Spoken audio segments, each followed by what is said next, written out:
بسم اللہ الرحمن الرحیم۔ حیات صحابہ، جلد نمبر 3، اللہ کے وعدوں پر یقین۔ حضرت نیاز بن مکرم اسلمی رضی اللہ عنہ فرماتے ہیں، جب یہ آیت نازل ہوئی، الف لام میم غلبت الروم فی ادنی الارض وهم من بعد غلبهم سیغلبون فی بضع سنین۔ الف لام میم، اہل روم ایک قریب کے موقع میں مغلوب ہو گئے اور وہ اپنے مغلوب ہونے کے بعد عنقریب 3 سال سے لے کر 9 سال کے اندر اندر غالب آ جائیں گے۔ تو اس وقت فارس والے روم والوں پر غالب آئے ہوئے تھے، اور مسلمان یہ چاہتے تھے کہ روم والے فارس والوں پر غالب آ جائے، کیونکہ مسلمان اور روم والے اہل کتاب تھے، اور اس بارے میں اللہ تعالیٰ کے فرمان ہے، وَيَوْمَئِذٍ يَفْرَحُ الْمُؤْمِنُونَ بِنَصْرِ اللَّهِ يَنْصُرُ مَن يَشَاءُ وَهُوَ الْعَزِيزُ الرَّحِيمُ۔ اس روز مسلمان اللہ تعالیٰ کی اس امداد پر خوش ہوں گے، وہ جس کو چاہے غالب کر دیتا ہے، اور وہ زبردست ہے اور رحیم ہے۔ اور قریش چاہتے تھے کہ فارس والے روم والوں پر غالب رہے، کیونکہ قریش اور فارس والے دونوں نہ تو اہل کتاب تھے اور نہ انہیں مرنے کے بعد دوبارہ زندہ ہونے کا یقین تھا۔ جب اللہ تعالیٰ نے یہ آیت نازل فرمائی تو حضرت ابوبکر رضی اللہ عنہ مکہ کے مختلف علاقوں میں جا کر بلند آواز سے آیت پڑھنے لگے، تو قریش کے کچھ لوگوں نے حضرت ابوبکر سے کہا، یہ آیت ہمارے اور تمہارے درمیان فیصلہ کر دے گی۔ آپ کی حضرت یہ کہتے ہیں کہ روم والے فارس والوں پر 3 سے لے کر 9 سال کے اندر اندر غالب آ جائیں گے، کیا ہم آپ کے ساتھ اس بات پر شرط نہ لگا لیں؟ حضرت ابوبکر نے کہا، ٹھیک ہے، اور یہ شرط لگانے کے حرام ہونے سے پہلے کا واقعہ ہے۔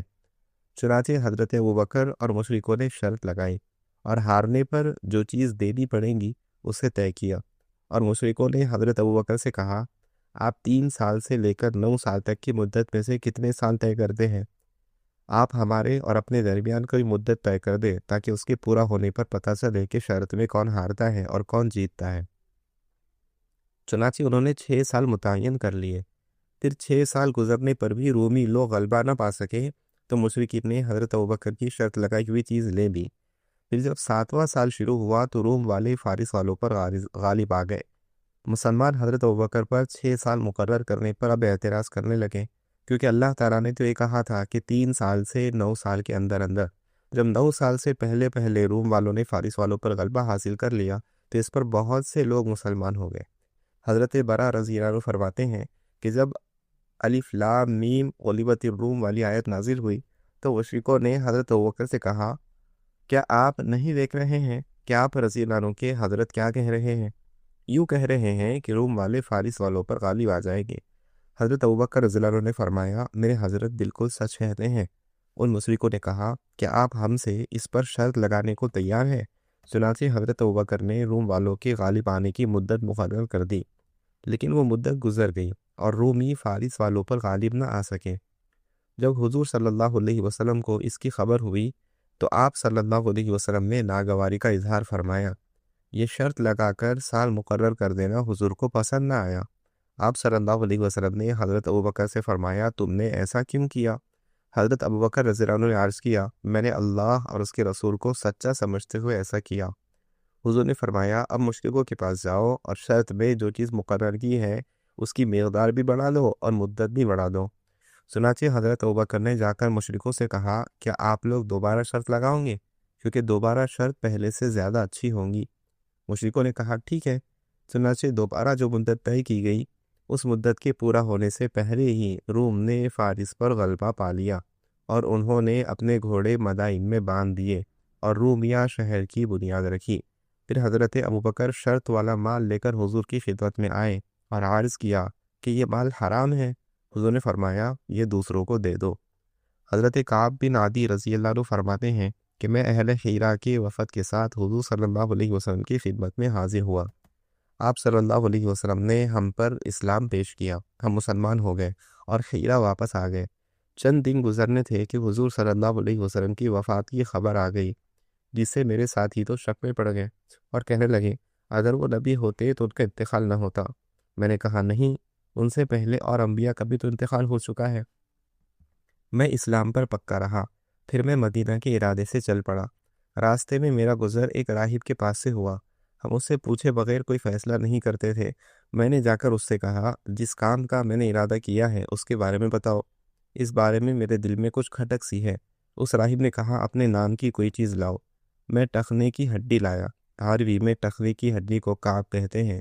اور ان کا نام بھی کعب تھا۔ اس نے کچھ بال نکالے اور کہا اس ہڈی کو ان بالوں میں ڈال دو۔ میں نے وہ ہڈی ان بالوں میں ڈال دی تو مجھے حضور صلی اللہ علیہ وسلم بالکل اسی صورت میں نظر آئے جس میں نے آپ کو دیکھا تھا، اور مجھے آپ کی موت کا منظر بھی سارا اسی طرح نظر آیا جس طرح ہوا تھا۔ بظاہر جادو کے زور سے یہ سب کچھ نظر آیا۔ اس سے میرے ایمان کی بصیرت اور بڑھ گئی۔ میں نے حضرت ابوبکر کی خدمت میں حاضر ہو کر یہ سارا قصہ سنایا اور میں ان کے پاس ٹھہر گیا۔ پھر انہوں نے مجھے اسکندریہ کے بادشاہ مقوقس کے پاس بھیجا۔ وہاں سے واپس آیا تو پھر حضرت عمر نے مجھے مقوقس کے پاس بھیجا، اور جنگی یرموک کے بعد حضرت عمر کا خط لے کر مقوقس کے پاس پہنچا۔ مجھے جنگی یرموک کی اس وقت تک خبر نہیں تھی۔ مقوقس نے کہا مجھے پتہ چلا ہے کہ رومیوں نے عربوں کو قتل کر دیا ہے اور میں شکست دے دی ہے۔ میں نے کہا نہیں، ایسا نہیں ہو سکتا۔ اس نے کہا کیوں؟ میں نے کہا کیونکہ اللہ تعالیٰ وعدہ خلافی نہیں کرتے۔ اس پر اس نے کہا اللہ کی قسم، عربوں نے رومیوں کو ایسے قتل کیا ہے جسے قوم عاد کو قتل کیا گیا تھا، اور تمہارے نبی نے بالکل سچ کہا۔ اور پھر اس نے مجھ سے بڑے بڑے صحابہ کے بارے میں پوچھا اور مجھے ان کے لیے ہدیے دیے۔ میں نے کہا اس نبی کے چچا حضرت عباس رضی اللہ عنہ زندہ ہے، ان کے ساتھ بھی حسن سلوک کا صلہ رحمی کرو۔ حضرت کعب رضی اللہ عنہ کہتے ہیں میں تجارت وغیرہ میں حضرت عمر بن خطاب کا شریک تھا۔ جب حضرت عمر نے عطیہ کا رجسٹر بنایا تو مجھے اپنے خاندان بنو عدی بن کعب میں شمار کر کے میرا بھی حصہ مقرر کیا۔ مرتدین سے جنگ کرنے کے باب میں حضرت ابوبکر رضی اللہ عنہ کا یہ قول گزر چکا ہے۔ اللہ کی قسم، میں اللہ کی بات کو لے کر کھڑا رہوں گا اور اللہ کے راستے میں جہاد کرتا رہوں گا، یہاں تک کہ اللہ تعالیٰ اپنے وعدے کو پورا فرما دے اور اپنے عہد کو ہمارے لیے پورا فرما دے۔ چنانچہ ہم میں سے جو مارا جائے گا وہ شہید ہو کر جنت میں جائے گا، اور ہم میں سے جو باقی رہے گا وہ اللہ کی زمین پر خلیفہ اور اللہ کی عبادت کا وارث بن کر رہے گا۔ اللہ تعالیٰ نے حق کو مضبوط فرمایا۔ اللہ تعالیٰ نے فرمایا ہے اور ان کے فرمان کے خلاف نہیں ہو سکتا، وعد اللہ الذین آمنوا منکم وعملوا الصالحات لیستخلفنہم فی الارض کما استخلف الذین من قبلہم۔ اے مجموعہ امت، تم میں جو لوگ ایمان لاوے اور نیک عمل کریں، ان سے اللہ تعالیٰ وعدہ فرماتا ہے کہ ان کو اس اتباع کی برکت سے زمین میں حکومت عطا فرمائے گا، جیسا کہ ان سے پہلے اہل ہدایت لوگوں کو حکومت دی تھی۔ اور حضرت عمر رضی اللہ عنہ کا جہاد اور نفر فی سبیل اللہ کے لیے ترغیب دینے کے باب میں ان کا یہ فرمان گزر چکا ہے کہ جو مہاجرین اللہ کے دین کے لیے ایک دم دوڑ کر آیا کرتے تھے، وہ آج اللہ کے وعدے سے کہاں دور جا پڑے ہیں۔ تم اس سرزمین میں جہاد کے لیے چلو جس کے بارے میں اللہ تعالیٰ نے فرمایا لیظہرہ علی الدین کلہ، تاکہ اس کو تمام بقیہ دینوں پر غالب کر دے۔ اللہ اپنے دین کو ضرور غالب کریں گے اور اپنے مددگاروں کو عزت دیں گے اور اپنے دین والوں کو تمام قوموں کا وارث بنائیں گے۔ اللہ کے نیک بندے کہاں ہیں؟ اور جہاد کے لیے ترغیب دینے کے باب میں حضرت سعد رضی اللہ عنہ کا یہ قول گزر چکا ہے کہ اللہ تعالیٰ حق ہے اور بادشاہت میں ان کا کوئی شریک نہیں، اس کی کسی بات کے خلاف نہیں ہو سکتا۔ اللہ تعالیٰ نے فرمایا وَلَقَدْ كَتَبْنَا فِي الزَّبُورِ مِن بَعْدِ الذِّكْرِ أَنَّ الْأَرْضَ يَرِثُهَا عِبَادِيَ الصَّالِحُونَ، اور ہم سب آسمانی کتابوں میں لوح محفوظ میں لکھنے کے بعد لکھ چکے ہیں کہ زمین یعنی جنت کے مالک میرے نیک بندے ہوں گے۔ یہ زمین تمہاری میراث ہے اور تمہارے رب نے تمہیں یہ دینے کا وعدہ کیا ہوا ہے، اور 3 سال سے اللہ تعالیٰ نے تمہیں اس زمین کے استعمال کرنے کا موقع دیا ہوا ہے۔ تم خود بھی اس میں سے کھا رہے ہو اور دوسروں کو بھی کھلا رہے ہو، یہاں کے رہنے والوں کو قتل کر رہے ہو اور ان کا مال سمیٹ رہے ہو، اور آج تک ان کی عورتوں اور بچوں کو قید کر رہے ہو۔ غرض یہ کہ گزشتہ تمام جنگوں میں تمہارے ناموروں نے ان کو بڑا نقصان پہنچایا ہے، اور اب تمہارے سامنے ان کا بہت بڑا لشکر جمع ہو کر آ گیا ہے۔ اس لشکر کی تعداد 2 لاکھ بتائی جاتی ہے، اور تم عرب کے سردار اور معزز لوگ ہو، اور تم میں سے ہر ایک اپنے قبیلے کا بہترین آدمی ہے، اور تمہارے پیچھے رہ جانے والوں کی عزت تم سے ہی وابستہ ہے۔ اگر تم دنیا کی بے رغبتی اور آخرت کا شوق اختیار کرو تو اللہ تعالیٰ تمہیں دنیا اور آخرت دونوں دیں گے۔